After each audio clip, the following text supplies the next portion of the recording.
Hey guys, it's Avenger. Welcome back to the channel. And today, we're taking a look at this monster of a beast. This is our latest local legend. And they do love their weird and wonderful flying boats, don't they? It's floating because I've not pressed ready to fly yet, of course, but gives us a nice look at the Dornier Do-X.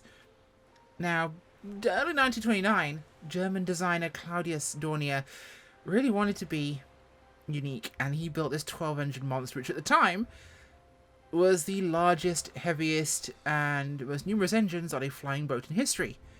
Now, the Dornier X in particular, this of course was when it was produced, because of course we had things like the other aircraft like the Soviet Tupolev AN-T-20 and the Spruce Goose also that factored in, but at the time this was the biggest. I believe this was still heavier, 56 tons for the Do-X. Now, it was, of course, financed by the German Finance Ministry at the time, in order to circumnavigate the conditions of the Treaty of Versailles, because the Germans were naughty scamps at the time. Now, it forbade any aircraft exceeding speed limit and range numbers set, but it did not count as long as it was built in Switzerland. Go figure. So, it's cantilever monoplane with a single hull, with little outriggers for stability's sake there, and powered by 524 horsepower Siemens Bristol Juniper engines, which are in push-pull tractor configuration, 6 nacelles with 12 props, so basically lots and lots of engines, making this very complicated. But it could seat between 70 and 100 passengers and a crew of 14 to 15. At one point it carried 167 during its lifespan, so the thing is an incredible aircraft actually. An improved version of it was designated the Do-20, which the pilot engines were replaced by 4 pairs of 1,000 horsepower diesels, which were on the leading edge of the wing instead, driving 4 props. And that was, of course, done in 1936. So there were some advancements and some operational changes, but this thing actually has its own engine room. This here thing has a radio room. This is not a flying boat. This is a flying ship, or a Flugschiff, as it was known in Germany. It's a big girl. This is undoubtedly huge. Like I said, 10 to 14 crew, 66 to 100 passengers, 40 meters in length, 47 meters wide, so 131 feet long, 156 wide. It's a width of 4.8 meters or 15 feet for the cabin. The wing area is 5,200 square feet, which is stupid. An empty weight of 61,000 pounds, gross weight of 108,000 pounds. This thing's a monster. Its performance is the fun part. 92 knots cruise, 131 knots max, range of 920 nautical miles, service ceiling 10,000 feet. So a pretty potent little aircraft. Now, this is being the local legend available on the marketplace. It's a wonderful little plane. But let's quickly go to the cockpit, and I will quickly set this before we go looking around. It's the anchor. We will take a look at that later. But for now, it's time for me to get the old camera out here. Let's slow us down. There we go. And we'll take a look around, because we're going to go inside this too. There is a lot to see in this aircraft that I really want to show you. So, now this was made by Oliver Mugler, who I believe was the guy behind our Ju-52, and a few of the other German and Junkers types we've had so far, like the Ju-33 with the local legends. So he is the man behind that. Beautiful metal skin on this aircraft. Very nicely executed. These engines are gorgeous here. It's a very big aircraft. There's a lot of it going on. Poor little beaver there looks inadequate, doesn't it? There's one of our radio antenna on the front of the bow. And it really does look like a ship with even a bridge. That is a bridge, not a cockpit, that's a bridge. Because the pilots are back here. I mean, you could literally stand here, technically, and be, commanding the aircraft. In fact, let me just go back inside, technically, for a second. We can open this. And I can open the windows on the bridge and just, like, let me just open a bunch of airship-esque windows. Like, this is steampunk AF, if there was such a thing. There we go. The windows are open on my plane. Does that look wrong to anybody else? Yeah. Okay, so we have in here our navigation room, which has got instruments and radios. So we can use the heading systems and the navigation systems there. We also got switches to control various doors and other functions here. We'll look at that in a second. Most of this stuff isn't clickable, but it does look rather nice. Kind of a crew rest bunk on the side there. Down here we have the engine room, which has all our instruments, dials, switches, levers, and it's literally where an engineer would be to manage the aircraft. This is where all the throttles are controlled from, realistically, and where power is set for various functions. Down here we have the radio room, the Marconi room almost, where you would operate the aircraft's communication systems from. And auxiliary generator room back here, where there is a straight up petrol generator, because reasons. Because you might want one. Right, so back here in the navigation room is where our access hatch is down here. To the forward area. And here we have 4 sleeper berths. And here we have 4 seats in the forward galley area, which I assume may be for guests, but maybe it's the guests because it's got 4 and 4. There's a good possibility that it's for whoever's sleeping in that set of berths. First class, perhaps. Got a little galley here. Little kitchenette. Rather lovely, if you ask me. And through that little hatch there. Very little hatch. We have forward luggage and storage supplies, etc. Up to the roof hatch there. So through here we have what would arguably be the majority of the first class operation for the aircraft. So we've got 8 here. We have dining areas in here, with places for tea. Very important in your aeroplane. More seats. And more seats. Probably second class back here. Sit in your seat and behave. Now back here we have another galley for meals and for cooking. And here we have restroom, which has even been simulated for once. There is a bathroom on this plane. And we have another galley and storage area at the aft of the airplane. There is nothing behind that other than the patch of fabric in the tail for some reason, not sure why. But I assumed you weren't meant to see it. Nope, I don't think you were. Have we done enough for a tour? Okay, there's nothing down here. Oh, there is here. Because technically this is here. There would be a hatch somewhere around here. This would be here. So down the hatch here, we have the bottom deck. Yes, there is a bottom deck. And here we'd have all the fuel tanks and water storage, etc. So you'd have access to this, or the crew would have access to this.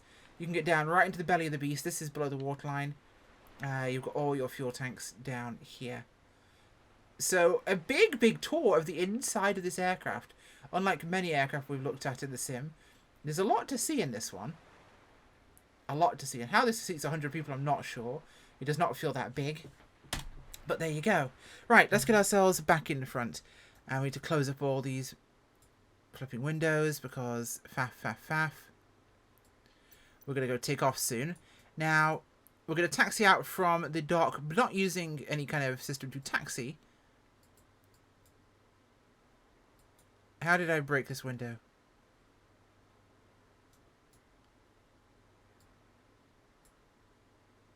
Oh, there we go. Wonderful. Right, let's have a look at this. So here we have all our controls for cargo hatches. Alarm! Alarm! Americana! I feel like I'm playing Return to Castle Wolfenstein. Achtung! American! Okay, that's enough. Classic German foghorny thingy. So various lightings. So now if we go exterior, we can see the cargo hatch on the rear is open, all the passenger doors are open. The main cargo hatch there is open. Down to the cargo loading area at the front. Bow hatches and other doors on this side. Let's close up all these. And we'll get ourselves underway here because this is way beyond time for that. So, can look through our various views. We can see our altimeter settings here. We can see our engine various settings here. We can go to the engine room and see them variously here. Lots and lots of different views we can look at. But first off, click away our yoke. There's a huge manual for this one, by the way, so if you want to find out all these things do, we're going to look at those. So call it the tugboat, and we're going to go exterior for this. Oh yes, because here comes a tugboat. A no-joke tugboat to tow us. Because this is a big boat, and we need a tugboat. So he's going to move into position off our bow. He's going to hook up a line, and we're going to give him instructions. Because this is not just any old pushback feature. No, we can control it. So there is our tugboat down there. We're going to tell him to take us away, please. And off we go. We be sailing.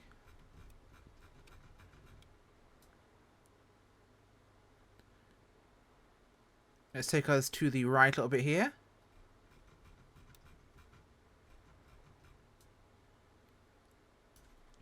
And you'll notice our little tugboat fella is actually not just pulling on a straight line. He has actually left the centre line of the vessel there.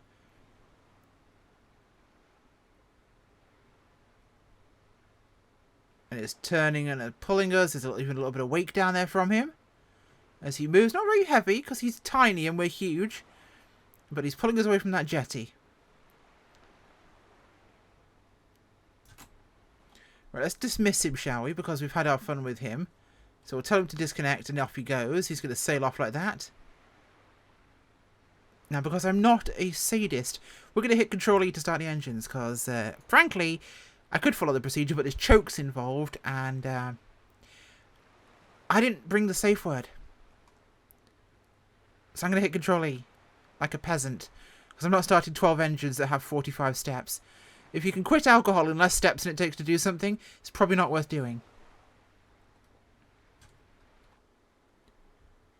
You know what, it helps if I actually have electronics turned on and my magnetos turned on. I do find that's a useful step. Lots of engine smoke as we get this thing going.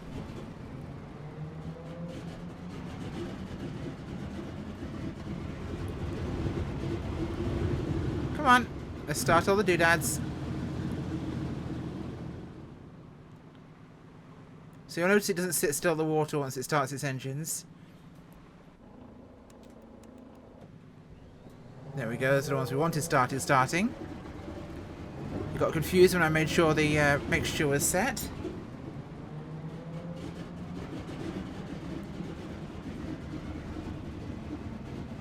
So that's 4 going, 5, here we go, halfway there. 6, wow, 6. Yeah, it's got a lot of engines, as you can tell. Imagine starting this thing for real. That'd be a complicated and lengthy process. 8, 9, 10. 2 more. Exhausted already.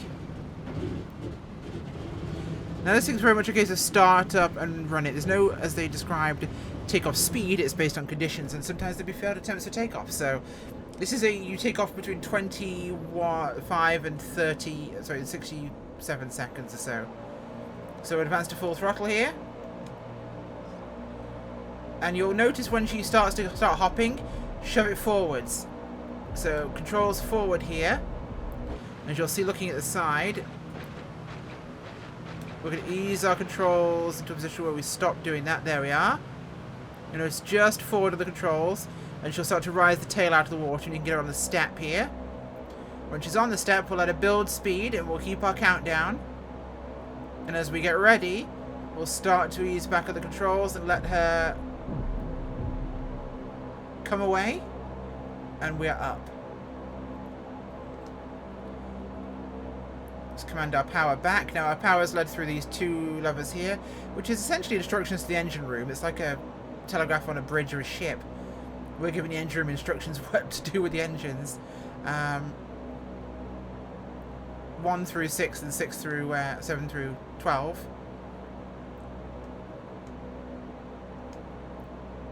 There we go. So rather than having engine instruments, we let the engine room deal with that. We have engine warning lights tell us there's a problem. But we can generally see the power outputs on these here. So it's a very weird way of flying an aeroplane, but also strangely fun, because it's very different. I wouldn't have picked this aircraft myself, but for the price being so little, the fact we have a functioning anchor, a functioning little tugboat system, so much of an interior to explore. This is almost worth paying the £8-9 for me to look around in this for an hour or two. Like, I've enjoyed myself just looking around at it for its price and exploring the interior of the ship. I want to call it a ship. It's a plane. I have had an extraordinarily good time just exploring the interior of this massive aircraft. It'd be nice if there was some sort of autopilot function. Not so that you could use an autopilot, because that's unrealistic, but say, you know, a command system, let's call it, on a little tablet or something, or a notebook, where you could set a heading at an altitude, and the aircraft would simply do that. You would have to navigate yourself, you'd have to give it the directions, but you could simply tell it an altitude and a heading and an airspeed, and it would do that as if you were the captain, as if you were, you know, navigator. That way you could sit in a different seat in the aircraft and manage the engines, or sit down in the navigation area and be the navigator, or be a passenger aboard something from a bygone era. I'd actually love to be able to be a passenger from another era flying in one of these things, but alas, you just gotta fly it, which is a very constant, involved process where the thing needs much attention, otherwise it will change course. It's exhausting. Flying back in these days was not easy, and especially when you get into big flights, you're talking 10 hours, 12 hours, maybe 14 hours, maybe longer. Flying was arduous. Where's that ship gone? There he is. I knew you were down there, little orange one. Let's take a quick look at this guy before we turn around. Actually a lot of fun for an aeroplane. Ridiculous size, ridiculous space, but a ton of fun all the same. And I haven't turned my head on this entire time, even though I've actually had the head tracking switched on. I didn't bother to apparently turn it on. We'll land on the river ahead of this guy here, after we buzzed him with one of the biggest flying boats there is. Hi, I'm nearly as big as you. How do you feel about that? Let's land a flying boat, shall we? Or a flying ship. No flaps, don't forget. So we'll bring it down kind of flat here as we can. We need lots of room. Keep my nose just above level. And let her drift down on the power.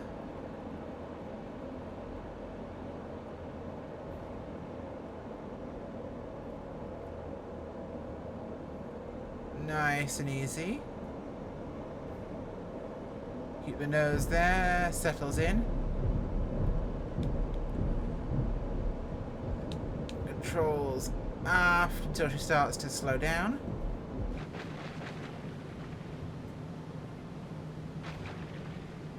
There we go.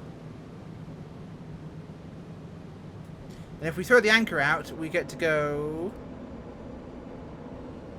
Whee! Instant stop. That is the downside, you instantly stop on that anchor. But it works. Nice to have. Wish more planes had anchor functions. But yeah, the Dornier Do-X. Actually a ton of fun, worth the price just to explore it. And not gonna lie, kind of enjoyable. Thanks for watching, guys. Bye!